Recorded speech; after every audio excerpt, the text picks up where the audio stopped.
Hello friends, welcome to my channel simple recipes and vlogs.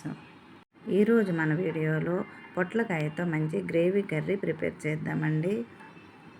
ముందుగా gravy కోసం ఒక బౌల్లో 2 స్పూన్ల జీడిపప్పు, 2 స్పూన్ల పుచ్చకాయ గింజలను, 2 స్పూన్ల గసగసాలను వేసి కొద్దిగా నీరు పోసి 10 నిమిషాలు నానబెట్టండి. కర్రీ కోసం 250 గ్రాముల పొట్లకాయను తీసుకున్నానండి. వీటిని తొడిమెలను తీసి పీసెస్లా కాకుండా వీడియోలో చూపించిన విధంగా మధ్యగా కట్ చేసుకోవాలి. అలాగే నేను 2 బంగాళదుంపలను కూడా కట్ చేసుకుని తీసుకున్నాను. వీటిని ఫ్రై చేయడానికి ముందుగా స్టవ్ పైన ఒక కడాయి పెట్టి 2 స్పూన్ల వరకు ఆయిల్ వేయాలి. కొద్దిగా హీట్ అయిన తర్వాత మనం ముందుగా కట్ చేసుకున్న పొట్లకాయలను వేసి మూత పెట్టి 5 నిమిషాలు మీడియం ఫ్లేమ్లో మగ్గనివ్వాలి. తరువాత దీనిలో కట్ చేసుకున్న బంగాళదుంపలను కూడా వేసి కొద్దిగా పసుపు వేసి మగ్గనివ్వండి. బంగాళదుంపలు వేగంగా కుక్ అవుతాయి కదండి, అందుకని పొట్లకాయలు కొద్దిగా మగ్గిన తర్వాత దుంపలు వేయాలి. ఇవి ఫ్రై అయ్యేలోగా గ్రేవీ చేసుకుందామండి. దీనికోసం ఒక మిక్సీ జార్లో కట్ చేసుకున్న ఉల్లిపాయ, కొద్దిగా అల్లం వెల్లుల్లి, మనం ముందుగా నానబెట్టుకున్న జీడిపప్పును వేసి పేస్ట్ చేసుకోవాలి. తరువాత మనం ముందుగా ఫ్రై చేసుకున్న పొట్లకాయలను ఒకసారి చూసుకోండి. ఇవి 70% వరకు కుక్ అవ్వాలండి. 70% కుక్ అయిన తర్వాత ఇవి ఒక ప్లేట్లోకి తీసుకోవాలి. తరువాత అదే ప్యాన్లో కొద్దిగా ఆయిల్ వేసి ఆయిల్ కొద్దిగా హీట్ అయిన తర్వాత కొద్దిగా దాల్చిన చెక్క, 2 లవంగాలు, 2 యాలకులు, 2 బిర్యానీ ఆకులు వేసి కొద్దిగా కరివేపాకు వేసి వేగనివ్వండి.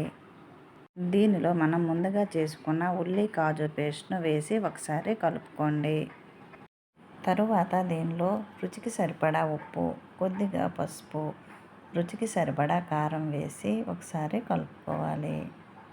అలాగే దీనిలో 1 స్పూన్ వరకు నేను చికెన్ మసాలా వేసుకున్నానండి. లేదు అనుకుంటే చికెన్ మసాలా బదులు 1 స్పూన్ గరం మసాలా వేసుకోండి. తరువాత ఇవన్నీ బాగా మిక్స్ అయ్యేటట్టు కలుపుకోవాలి. ఈ కర్రీ రైస్లోకి, చపాతీలోకి చాలా బాగుంటుందండి. ఈ గ్రేవీని ఒకసారి కలుపుకున్న తర్వాత లో ఫ్లేమ్లో మూత పెట్టి పచ్చివాసన పోయేంత వరకు వేగనివ్వండి. తరువాత దీనిలో మనం ముందుగా ఫ్రై చేసుకున్న పొట్లకాయలను వేసి ఒకసారి కలుపుకోవాలి. గ్రేవీ అంతా పొట్లకాయలను పట్టేటట్టు కలుపుకోండి. తరువాత దీనిలో కొద్దిగా నీరు పోసి ఒకసారి కలుపుకొని మీడియం ఫ్లేమ్లో మూత పెట్టి 2 నిమిషాలు ఉడికించండి. కర్రీ దగ్గర పడిన తర్వాత దీనిలో 1 కప్పు కొబ్బరి పాలను వేయాలి. కొబ్బరి పాలు కోసం 1 కొబ్బరికాయను చిన్న చిన్న పీసెస్లుగా కట్ చేసుకొని మిక్సీ జార్లో కొద్దిగా నీరు వేసి మిక్సీ పట్టి ఒక స్ట్రైనర్లో కానీ లేదా ఒక మంచి క్లాత్లో కానీ వేసి కొబ్బరి పాలను తీసుకోవాలి.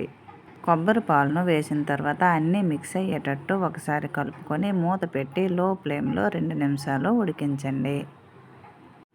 తరువాత చూడండి, వీడియోలో చూపించిన విధంగా కర్రీ దగ్గర పడిన తర్వాత ఒక ప్లేట్లోకి తీసుకొని సర్వ్ చేసుకోండి. అంతే ఫ్రెండ్స్, ఎంతో టేస్టీగా ఉండే పొట్టల్స్ కర్రీ రెడీ అయినట్టే. రెసిపీ నచ్చినట్లయితే మీరు కూడా ఒకసారి ట్రై చేయండి.